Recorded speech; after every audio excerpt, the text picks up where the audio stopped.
co-president of the Freedom from Religion Foundation, the co-host of Free Thought Radio, and editor at Women Without Superstition, Annie Laurie Gaylor. Everybody hear me? Good. Now, I don't believe in the God delusion, but I do frankly think that anybody who isn't a movie star who would accept an invitation to speak at a sexy conference is a little deluded. Little joke.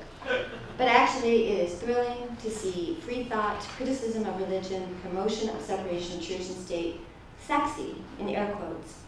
And it's a great change from when I, as a college student at the age of 21, co-founded the Freedom from Religion Foundation with my mother.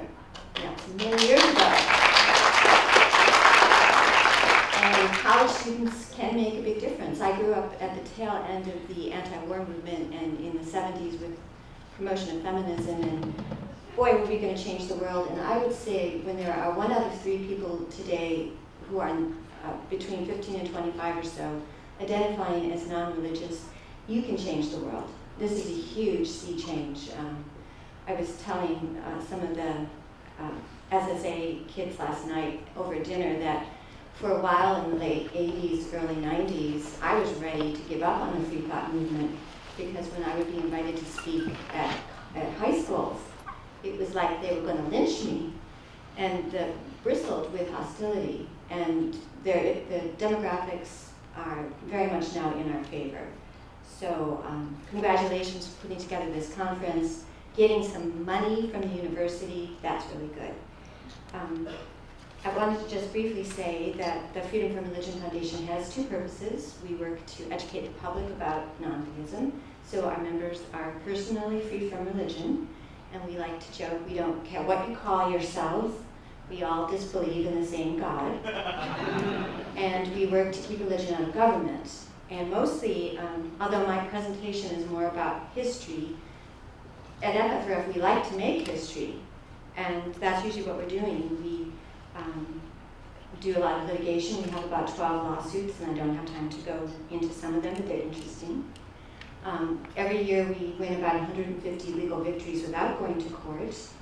We've grown from the 2 original members to 20,000 almost members around the country, and our staff has grown. Excuse me, we're all volunteer, and now we have, starting Monday, we have our 5th staff attorney joining us, and we have 14 staffers. Excuse me. And I have to say that over half of them are in their 20s or early 30s. So it's a young office. This year, FFRF gave out more than $33,000 in student scholarships. We have 3 essay competitions. And in fact, we have the graduate essays in the current issue of Free Thought today. And I have samples, free copies of that at a table. So come and find one. And if you're college or graduate student and you haven't entered before or haven't won, keep trying. We've given away more than $9,000 in awards for student activism, which is some sort of more splashy kind of activism by students. Zach Coplin, for example, the Louisiana student who's fighting the Louisiana creationism bill, got an award this year. So we are busy trying to, and we have our Free Thought radio show, and which is co-hosted with Dan Barker. And I know all of you come up and say you've met him. He really makes the rounds, but so he says hello. So, sure, am I too close? So like I said, we're trying to make history with the Freedom from Religion Foundation. We are making history, but our movement does need to honor distinguish our free thoughts, distinguish history, and the women of the free thought movement of the 19th and early 20th centuries were left out of the histories. They were left out of the free thought anthologies, particularly, and that's why I worked on a book, Women Without Superstition. It was a book that I wanted to read because this information just wasn't available, and it was actually put together pre-internet, so it was a lot of work. And the reason I was especially interested in talking about godless goddesses, and we have a t-shirt with that on it, is because FFRF would not exist were it not for our concern about the religious war against women. My mother was an early abortion rights activist. We came from the state of Wisconsin, which was the last state in the country to legalize contraception for unmarried people. It was called Indecent Articles until 1974, and it was never changed by the legislature. It would still be illegal for unmarried people in the state of Wisconsin, were not for our courts. So we saw what opened our eyes was the religious war against women, and the reproductive rights war, the war against equality, the war against the Equal Rights Amendment. And women freethinkers were and are at the forefront of fighting for women's equality because we are fighting against religious strictures.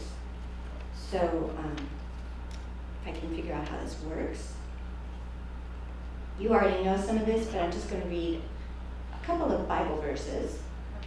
I will greatly multiply thy sorrow in thy conception. In sorrow thou shalt bring forth children, and thy desire shall be to thy husband, and he shall rule over thee. This is the 3rd chapter of Genesis, and women have already lost our rights and our identity. In the New Testament, there are multiple verses I could read that say about the same thing, but I'm going to read 1 Timothy chapter 2, verses 11 through 14. Let the woman learn in silence with all subjection, but I suffer not a woman to teach, nor to usurp authority over the man, but to be in silence. For Adam was first formed, then Eve, and Adam was not deceived, but the woman being deceived was in the transgression. So you can see the bumper sticker we have, Eve was framed. And one Bible verse alone, let me see if this works, is responsible for the execution of tens of thousands, if not millions, of women in Europe and a few in this country. Thou shalt not suffer a witch to live, and that's Leviticus. And because this topic is about sexuality, this whole conference, I wanted to just say a little bit more about the witch hunts. And I go into this in Woe to the Women, the Bible Tells Me So, which is a book I wrote about Bible sexism. But the Pope sanctified the Malleus Maleficarum. That was in 1486. That began the purges in the 1300s that went on until the 1700s. And the Malleus Maleficarum was written by 2 Dominican inquisitors, and they stated in this handbook that, for killing women, that all witchcraft comes from lust, which in women is insatiable. The 7 primary crimes witches committed were arousing passion in men, causing impotence, castrating men, changing men into beasts, using or doling out birth control, performing abortions, committing infanticide, which used to happen a lot without birth control. These are all sex or reproduction related, and it's not a coincidence. So, although I'm not talking a lot about sex in this presentation, the church's teachings about women's sexuality are really pivotal to why they want to oppress women. And then I just want to briefly say that free thought is a relatively new movement. We start seeing the word free thought, the use of reason in forming your opinion about religion, in the late 1600s, early 1700s in its current meaning. And it started emerging, atheism started emerging again in France. In the 1600s, we had Spinoza, John Locke, Thomas Hobbes. In the 1700s, Voltaire, David Hume, Baron d'Holbach, Jean Meslier, Diderot, Paine. And of course there were freethinkers prior to that, especially in the Greek and Roman philosophies, but the penalty for atheism was often death. And Voltaire couldn't save a 17-year-old who failed to take his hat off to a passing religious procession. He was like his own mini ACLU. He wrote, he lobbied, he did everything he could, and that 17-year-old, Maurice de la Chevalier, was put to death in a very gruesome manner by the church. So it's in that kind of milieu. Imagine the consequences for women in speaking out against religion when we were so entirely at the mercy of the New Testament teachings, and when we had this history of the witch burnings. We saw what would happen to uppity women. So I think it's remarkable that by the 19th century, women had found our voices and we had caught up with the male freethinkers. And the women of the 19th century freethinkers were celebrated and published and admired and feted, and yet left out entirely from the anthologies of the last century. So this is kind of to make up for it. And until 150 years ago, the biblical subjection of women was the operative norm in Western culture. Not only could women not vote, we couldn't speak in public, we couldn't make contracts, we couldn't sue or be sued, we couldn't enter most of the professions. You couldn't have been at this university, of course, that goes without saying. Couldn't control property or earnings. Women were not even the legal guardians of our own children. We were classed with children and, in the parlance of the day, idiots. The legal phrase for it was civil death, but its origins were strictly religious. So it was very natural that it was the women rebels against religion that challenged these suffocating strictures.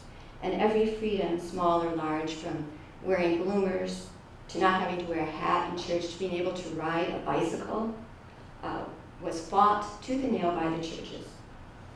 And so what you're going to see here is really a representative sampling, just that, limited to English-speaking women freethinkers. There should be a Women Without Superstition anthology in every language, but I'm not fluent. And so I'm going to start with the person that I call the first, where's the picture? What? Weird, her picture's missing. I'm sorry. It's a statue of Anne Hutchinson, and it's at the Boston Capitol. And she was the first female heretic to immigrate to North America. She arrived in the Puritan theocracy of Boston in 1634 and began holding religious meetings in her home with women.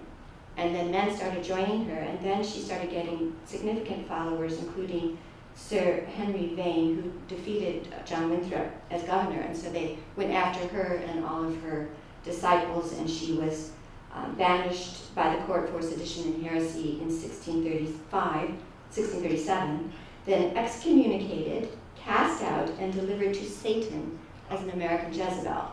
So there's that, women are satanic. And so she briefly had a short-lived colony on Aquidneck, I'm going to say it wrong, Rhode Island. It was the first to adopt, and I'm hoping this shows up, yes, a civil secular government. It is ordered that none shall be accounted a delinquent for doctrine. She doesn't get her due. And then we'll go into some of the free-thinking foremothers, and I think their pictures are going to show up. I think you know Mary Wollstonecraft, who wrote the first influential book advancing women's rights, A Vindication of the Rights of Woman, in 1792. She died at 38 after giving birth to her daughter Mary, who later married Shelley and wrote the book Frankenstein. You know Mary Shelley. So Mary Wollstonecraft said, "The being cannot be termed rational or virtuous who obeys any authority but that of reason. Teach women to think, treat them as rational creatures." And she was very early advocate of dress reform, and in particular upsetting her, the British Society of the 1790s, advocating for women to do their own breastfeeding. And that wasn't being done by the upper classes. Frances Wright was something's wrong with this. The pictures aren't showing up. That's not to say well on your flash drive. Well, I can't really give this talk without that's the whole point, is showing the pictures. I'm not sure what I could do to help you there. Well, how weird. If I just sit there, I guess some of them are going to be hit and miss. I'm sorry. They're very interesting. The whole point of this is not to be a talking head. You sure you couldn't set up mine while I talk? I could try, yeah. Okay, why don't you try that? Frances Wright, you're supposed to be seeing her ringlets. She was another advocate of natural, women being natural. She kept her hair free, and that started a rage. She wore the Turkish bloomers. She was a Scottish heiress, and she was the first woman to speak publicly to mixed audiences of men and women in North America, and they were called promiscuous audiences, when men and women mixed. And that was July 4th, 1828. And it was actually a lecture tour that she went on, in part because of clergy in Cincinnati who were having soul-winning revivals, and women were fainting all over the place, and she thought, let's get some reason injected into this. And she was scourged around the country. She was the red harlot of infidelity, a voluptuous preacher of licentiousness, case hardened against shame. This was for promoting rationalism and women's education. And she's fascinating, but we'll move on. Turn your churches into halls of science. Exchange your teachers of faith for expounders of nature. Fill the vacuum of your mind. And we're going to get a picture again here. Another ringleted woman, Ernestine L. Rose, the 19th century's most outspoken atheist in the United States, and she was as famous in her day as Betty Friedan or Gloria Steinem is in our day, but lost to posterity for a century. She was a rebel at the age of 5. She was born in Poland in a Jewish ghetto. Her father was a rabbi, and she had the ringlets, you can't see, while she was detangling her hair one morning on a Saturday. Her father saw her and said, drop that comb at once, Ernestine, you're committing a sin against God. And she said, why? I'm going to go ask God. And she came back and said, I asked God if it was a sin, and he didn't say a thing.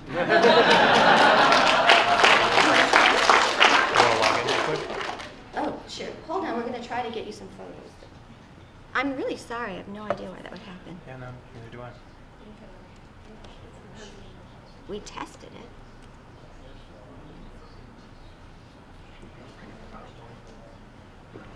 Okay, all right. Well, I'll keep going while we have a great person helping me here. So Frances Wright went onto the scene. She ended up moving from Poland to the United States via the UK, and to the city of New York City, and she realized that a free-thinking judge, Thomas Hertel, who was in the legislature, had introduced a bill for married women's property rights, and he was the laughingstock of his legislature. So she decided she was going to go door to door with a petition, asking women for their rights, going door to door asking them to sign this petition. And in 5 months' time, she had only gotten 5 signatures. But she didn't give up, and in 1848, it was a huge boom for women's rights. A small step for a woman and a major step for womankind is what I like to call it. New York State adopted the first Married Women's Property Rights Act, and then Ernestine and other feminists went all around seeding this around our small nation. And she was an out atheist. She believed that all children are atheists, and were religion not inculcated into their minds, they would remain so.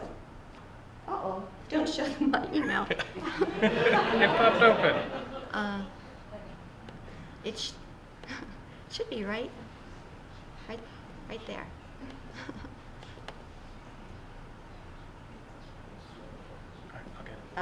I'll keep going. I think we actually do have a photo coming up here of Elizabeth Cady Stanton. And there's See that anymore. Oh. Andy, you're plenty interesting without the pictures. Yeah. Well, but the whole point is to introduce you to these women. Yeah. So, are we there? Now you have to take it off that and put it on. You don't want to show that. Just show the regular. Full screen. Yeah. Yay. Okay. So can we move this one over? Yep. Slideshow. Jump forward a couple. Oh, the killer wheel. What happened? It's loading. Oh, God. Okay, well, I'll just keep going. You can't see Elizabeth Cady Stanton. I'll just have to take you back. Of course, Elizabeth Cady Stanton was the first woman to call for women's suffrage anywhere. She wrote the 19th Amendment. Oh, great. Yeah, let's go back to Anne Hutchinson. That's the statue. Now, how am I going to, this way? Hey, so that's Anne Hutchinson, who didn't live very long after she was banished. That's Frances Wright. See the ringlets. And here's Ernestine L. Rose, and you can see why her hair would get tangled. And there is Elizabeth Cady Stanton. And she wrote the suffrage amendment that was finally adopted in 1920, many years after her death. But she basically commanded the early women's movement from her fireside with 7 children on her knee, and was an early critic, harsh, eloquent critic of religion. The church is a terrible engine of oppression. My heart's desire, she said, is to lift women out of all these dangerous, degrading superstitions, and to this end will I labor my remaining days on earth. And she was really a good state church advocate. And of course, she wrote the Woman's Bible. And at the time, I wrote my own book about Bible sexism, Woe to the Women, The Bible Tells Me So, which was in the late 70s. I didn't know any other women besides Stanton had written a criticism of the Bible, and as I did this anthology, I found some other authors. And of course, Stanton was also very interested in the vital issues of her day, very into marriage reform, divorce reform, natural dress. And this is my favorite quote: "For 50 years, the women of this nation have tried to dam up this deadly stream that poisons all their lives, but thus far they have lacked the insight or courage to follow it back to its source and there strike the blow at the fountain of all tyranny, religious superstition, priestly power, and the canon law." And I think we could update that. We still have a problem. And that, of course, was her faithful coadjutor, Susan B. Anthony, who was an agnostic, and much less critical of religion, but in her private writings, she said, "While I do not consider it my duty to tear to tatters the lingering skeletons of the old superstitions and bigotries, yet I rejoice to see them crumbling on every side." Matilda Joslyn Gage worked with Anthony and Stanton, and they were called a triumvirate. And she was one of the most significant women, feminists and freethinkers, very forgotten, but she wrote a great book called Woman, Church, and State in 1893.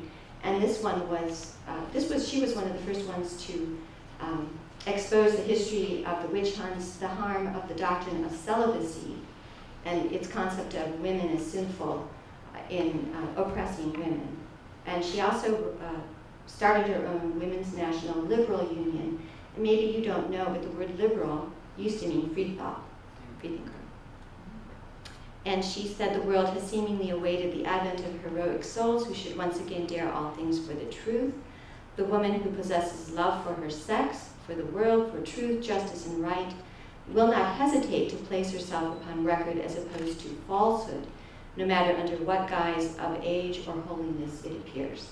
So I consider the women you're seeing as these heroic souls she refers to. Now what's going on here? We have something out of order, we'll go on. So these are women authors and writers, activists, and Lily Devereaux Blake was a New York freethinker who debated clergy of her day. She basically ran the suffrage movement, as so many of the suffrage movements, the state movements and the national, were run by women freethinkers. Clara Colby was a Midwest writer and activist.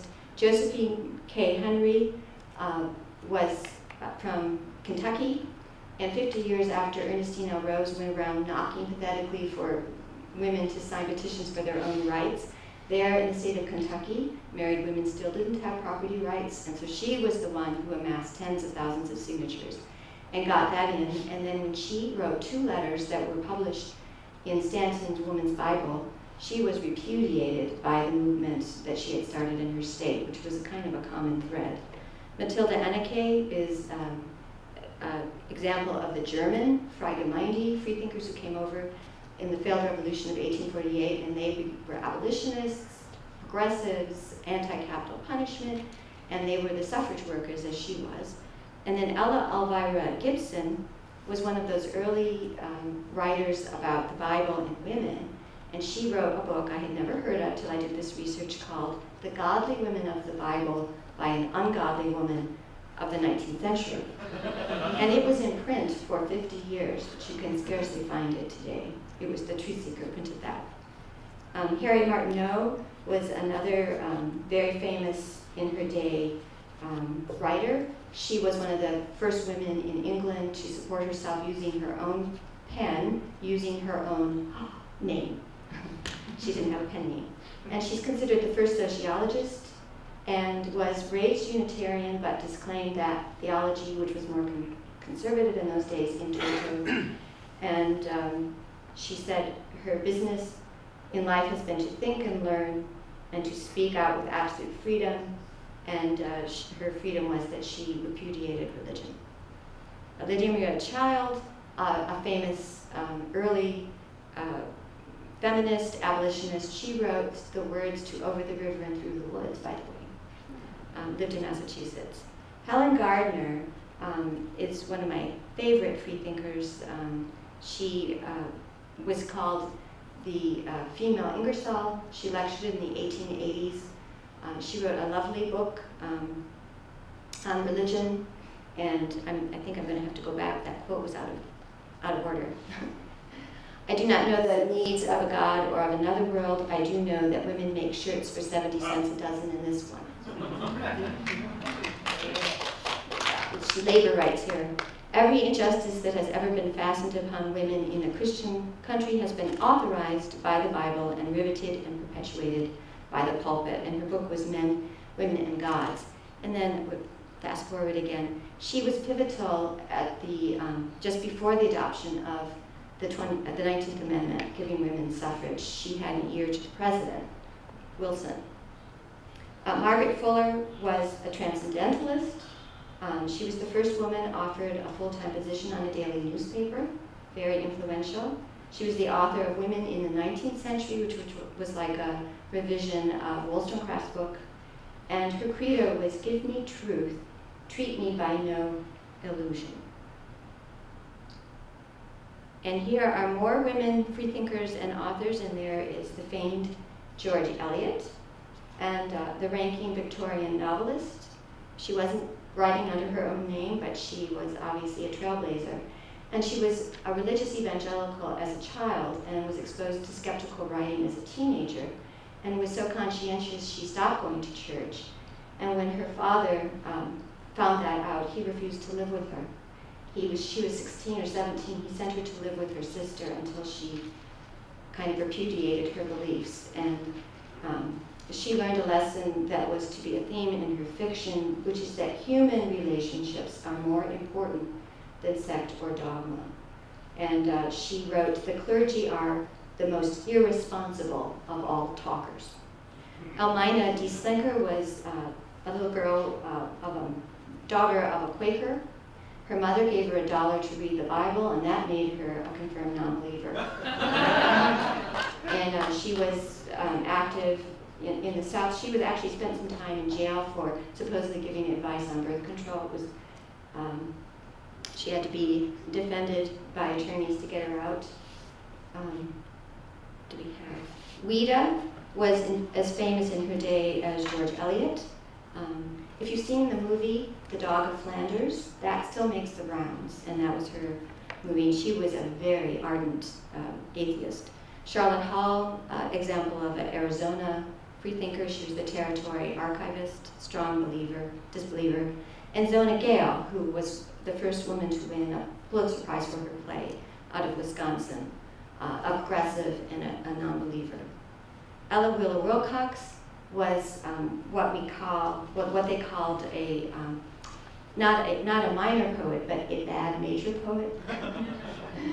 She was just very typecast in her day, but she has a 4-line poem that I love. The world's need, so many gods, so many creeds, so many paths that wind and wind, when just the art of being kind is all this sad world needs. Now those are lovely words. She did get a little flaky at the end of her life. Charlotte Perkins Gilman, a substantial freethinker who should have been in all those anthologies, one of the most celebrated feminist authors and writers of the 2 centuries, and offers some of the most original freethinking that I encountered in doing the research for the book, the anthology I put together. And her book is called his religion and hers, a study of the faith of our fathers and the work of our mothers. 1923, repudiated the family values of her day, and I'm trying to think of one of her best quotes here. Basically, she was saying that we were putting all of our best energies to another world instead of our own. And she also said about how, what glory is there in an omnipotent being torturing forever a puny little creature who could in no way defend himself? Would it be to the glory of a man to fry ants? And one religion after another has accepted and perpetuated man's original mistake in making a private servant of the mother of the race. Very true. Now I'm going to go briefly into activists and rabble-rousers. Lucienne Coleman was an example of the feminist freethinker abolitionist, and she wrote about going to the frontiers of Michigan to work against slavery and having posses of pro-slavers that were always led by clergy. They were kind of like the anti-abortion picketers of their day. Etta Semple, with Laura Knox, edited something called the Free Thought Ideal, and that was in Kansas. And I want to tell you a little bit about her. She was the town radical. She lived in Ottawa, Kansas. There were a lot of progressives there.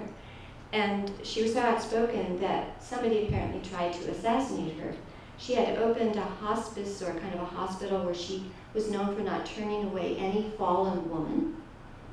And somebody was bludgeoned to death, an elderly woman was bludgeoned to death at the hospital, and she was clearly the target, and they never solved this murder. But when she died, court was adjourned, and there was on the top fold of the Ottawa, Kansas Daily newspaper, it was announced that she had died, and it said, "Good deeds of a good woman." So Susan Wixon wrote for The Truth Seeker, a lecturer. She said that free thought is woman's ablest, I don't have the quote in front of me, friend that had advanced women's rights. Marilla Ricker was a friend of Ingersoll. She was one of the first women attorneys. She worked with him, and she self-published 4 books, and they were full of aphorisms. She warned people about the Christian who prays and spells it with an E. Annie Besant. Have any of you heard of Annie Besant? There's a couple of you. She worked with Charles Bradlaugh mainly in the 1880s, and had been very religious, was married to a clergyman, and then left him and became a free thought lecturer, and she was very important. She was as important in her day as kind of Margaret Sanger was in our country. She and Charles Bradlaugh were persecuted and prosecuted for publishing a book about birth control, and then she got theosophy. But she was still a very able propagandist for the free thought movement. Hypatia Bradlaugh Bonner was the daughter of Charles Bradlaugh, who was the first atheist seated in Parliament, and actually took him a long time to be seated. And when he died, there were all these rumors that he really was a free thinker, so she spent much of her life disabusing people of that. And she wrote a lot of books, worked in the prisons, worked against capital punishment, worked against war. She said, heresy makes for progress. Voltairine de Cleyre is one of my favorites. She was one of the anarchist types in the free thought movement. She became a famed teenage free thought lecturer after a trying experience in a convent. And she said, beside that battle of my young days, all others have been easy. She began lecturing and writing for free thought journals, and she had a conversion to anarchism after the Haymarket bombing and executions. And I don't know if you know, most of those people who were hanged were free thinkers on trumped up charges. So she became more political. But she advocated a day to honor Mary Wollstonecraft as Paine was being honored in her day. She was a radical reformer on sex and marriage questions. When you read her, you could be reading somebody from today. She said the question of souls is old. We demand our bodies now. We are tired of promises. God is deaf, and his church is our worst enemy. I can see no reason, absolutely none, why women have clung to the doom of the gods. I cannot understand why they have not rebelled. You just heard that. Of course, there's her sometime friend, Emma Goldman, very important also in popularizing and working for birth control and women's sexuality rights. And she launched Mother Earth magazine, and she had 2 essays in it on religion: The Failure of Christianity and The Philosophy of Atheism. Emma Goldman said, I do not believe in God because I believe in man, and I'm sure she would say that a little differently today. Lucy Parsons is somebody who was a radical anarchist, and I tried so hard to find her writings. She wrote a speech in 1889 called The Religion of Humanity, and edited several anarchist journals. And she may have been a former slave out of Texas. She married Albert Parsons and moved to Chicago, and he was one of the men who was accused of the Haymarket bombings and executed. And while he was being taken to the gallows, by the way, he was singing his favorite song, which probably most of you won't know.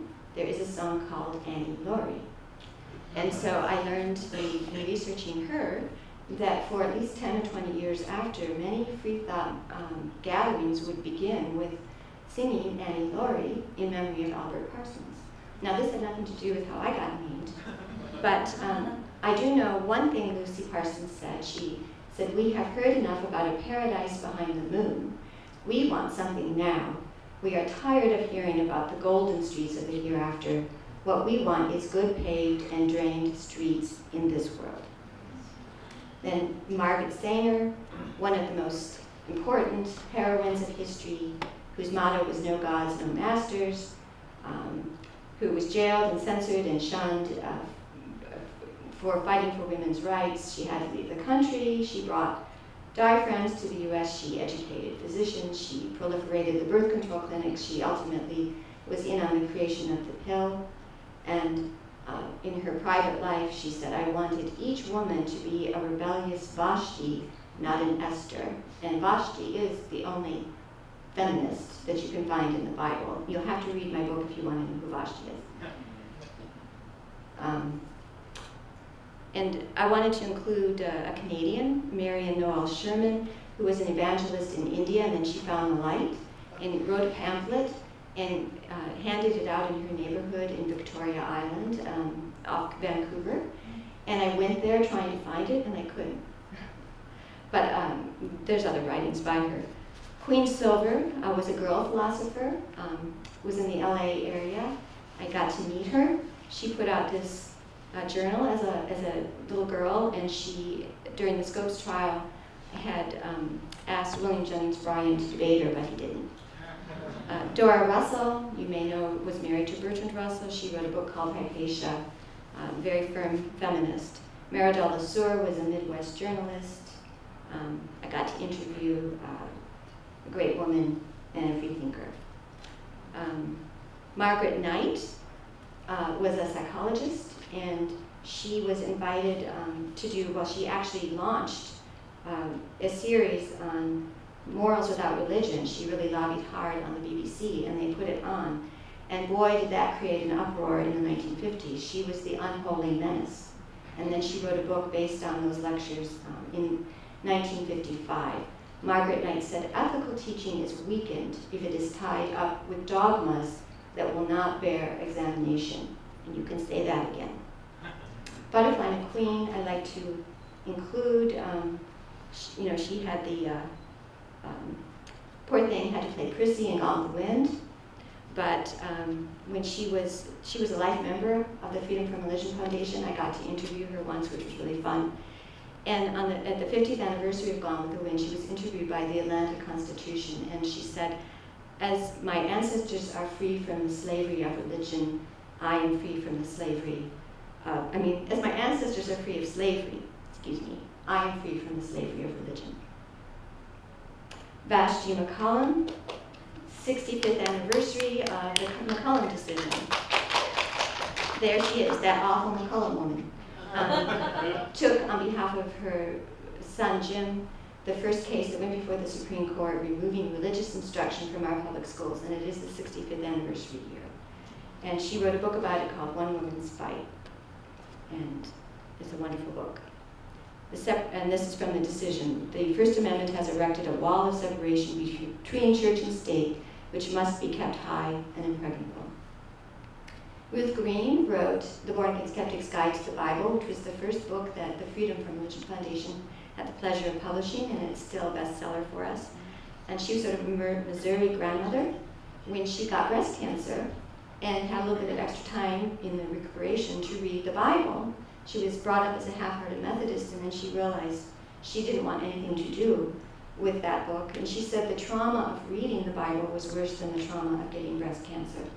And she coined the memorable phrase, the Christian torture symbol, to describe the cross, and the phrase you may have heard, there was a time when religion ruled the world. It is known as the Dark Ages. So, great woman. These are some of the 20th century activists and freethinkers: Catherine Farringer from Texas, Barbara Smoker, who ran the Secular Society for 25 years in Great Britain after she had wanted to be a nun and then she saw the light. Meg Bowman, a California educator. Barbara G. Walker, who is the best-selling Women's Encyclopedia of Myths, and became a freethinker when her dog died. She was a little girl, and the minister came over, and she happened to ask the minister, will my dog go to heaven? And the minister said no, and she had a hissy fit, stamped her feet, and said, well, I don't want anything to do with your old heaven. She pointed out that the religion instills fears in children, so many fears: hell, I'm a sinner, I may die and go to hell, that kind of thing. And that's what makes neuroses. There's Mallory O'Hare. She wasn't in my book because she had disappeared at the time I was working on it. Of course, we all know what happened there, but has left many writings. Kay Nolte Smith is no longer here either, but she had some award-winning novels, and as a girl she read about the witch hunts and wondered, how can anyone belong to a church that treated its members this way? There's my mother, Anne Gaylor, and she's turning 87 in November and still giving all kinds of advice and consultation at my request about FFRF. And she's the one who saw that there were many groups working for women's rights, but none of them dealing with the root cause of women's oppression, which is religion. And some of her aphorisms: nothing fails like prayer. There can be no religious freedom without the freedom to dissent. And my favorite: it is possible to speculate endlessly about the non-existent. Sherry, I include her in here because she kind of became famous. She had an article in the Progressive about, at 23, what happened when she was raped in Peoria, left for dead by a religious fanatic who carved an X in her abdomen and then had to seek an illegal abortion, and has been a very important abortion rights advocate. But she has this poem: religion's child, aware of light and yet condemned to grope through dark regression's cave, told she must find life's purpose in that blackness without hope, denied the luminescence of her mind, until at last she finds the darkness kind. Religion's child, a babe once bright and fair, curls up, tucks in her tail, and says her prayer. Now, Sonia Johnson is like a latter-day Anne Hutchinson. She was banished from the Mormon Church after she exposed their role in killing the Equal Rights Amendment, and she's written a wonderful book, From Housewife to Heretic. And one of her favorite fantasies is that next Sunday, not one single woman in any country of the world will go to church. If women simply stop giving our time and energy to the institutions that oppress, they would cease to do so, and hopefully cease to be. Barbara Ehrenreich, strong freethinker, her maxim, think for yourself. Kathy Pollitt, who writes that wonderful column for The Nation magazine, every other week. She said for her, religion is serious business, a farrago of authoritarian nonsense, misogyny, and humble pie, the eternal enemy of human happiness and freedom. And the last woman that I included in this book, Women Without Superstition, came out in 1996. It was a little alarming to me because it was Taslima Nasrin, and here we've gone full circle again. Another woman banished, just like Anne Hutchinson, from her country of Bangladesh for criticizing religion, has a fatwa still to this day hanging over her head. She's now in India. You know, she says she's a woman without a country, and I've heard her give some very eloquent speeches around the world where she says, you know, you're my country, when she talks to the audience. That she should have to live in fear of her life for speaking out as an atheist, for criticizing Muslim religion, is really intolerable. And basically what Taslima says she wants is a modern, civilized law where women are given equal rights. I want no religious law that discriminates, none, period. Religion is the great oppressor and should be abolished. So she's still out there. Now, after the book came out, Alice Walker kind of came out as a free thinker, has a wonderful long chapter in one of her books about reading the woman's Bible, reading Elizabeth Cady Stanton, and what happened to her when she was growing up with religion. Ursula K. Le Guin is a good free thinker, the sci-fi. Wendy Kaminer, outspoken. Anne Dreyen, the husband of Carl Sagan. Natalie Angere, who's a Pulitzer Prize-winning reporter, science reporter for the New York Times, is a great writer. Sarah Paretsky, the mystery writer. Here's Ayaan Hirsi Ali, of course. We have another woman in danger from the Muslim religion for speaking out for women's rights. Robin Morgan is a firm feminist, was the editor of Ms. Magazine, is very outspoken. She has a radio program and never is afraid of criticizing religion. Julia Sweeney, Letting Go of God, which in my opinion is one of the most brilliant pieces of free thought writing. To crystallize religion in this 2-hour play and make it funny is amazing. And by the way, in her play, she comes to this point where she's slowly realizing there is no God. She said she was walking around and hearing this small voice, there's no God, and then there is no God, and then she says to herself, oh my God, there is no God. Well, we have that up on a billboard in Times Square. I don't know if you saw, there's a religious billboard saying atheists, thank God you're wrong, atheists. So we thought it'd be fun to put something lighthearted up. So it says OMG in big letters, there's no God, in her face. It's a cube corner, so it's pretty cool. So here's some other notable, and not all of them here today, but Susan Jacoby, of course, author, freethinker, a history, and there's just a new bio out on Ingersoll.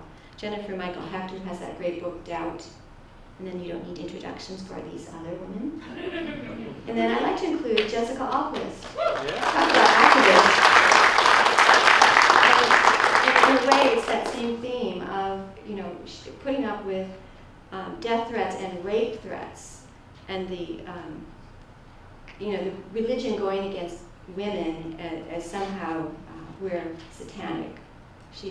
It's sad that we haven't made very much progress. And then there, Malala.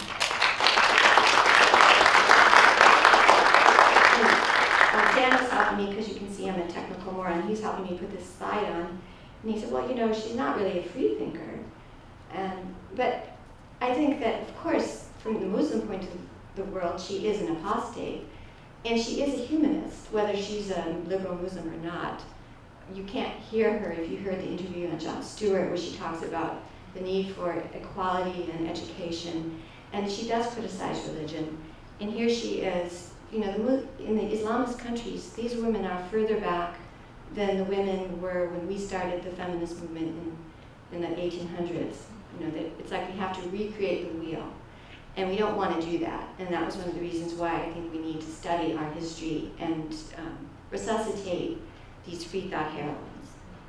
And so that's it. Thank you so much.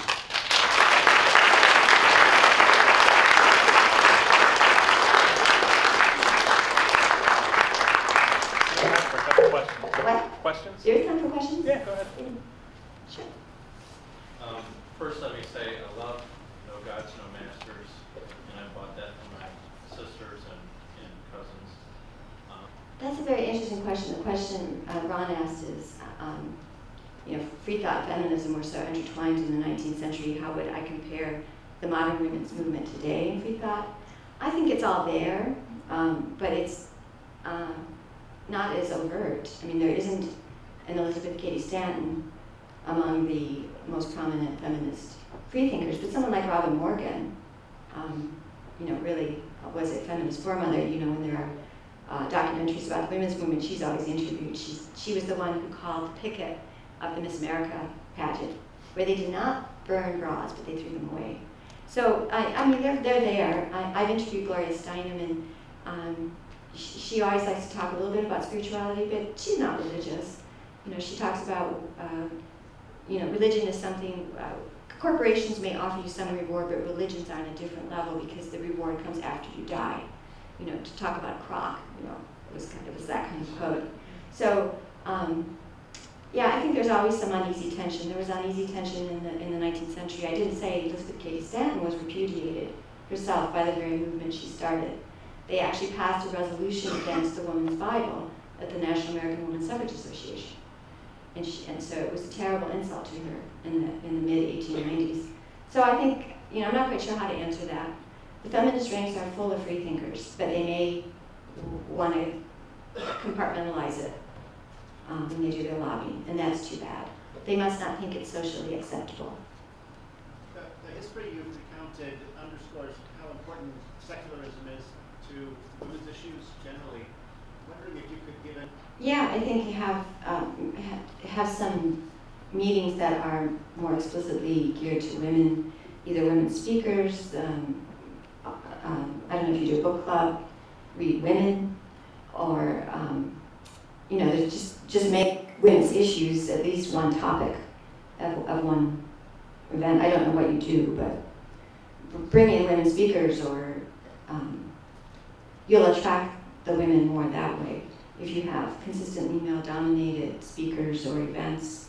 Even if you don't mean it that way, but only 2 women are in the room and it's mostly men, they might feel a little uncomfortable. So maybe there's something you can think of to attract them that way. Thank you very much.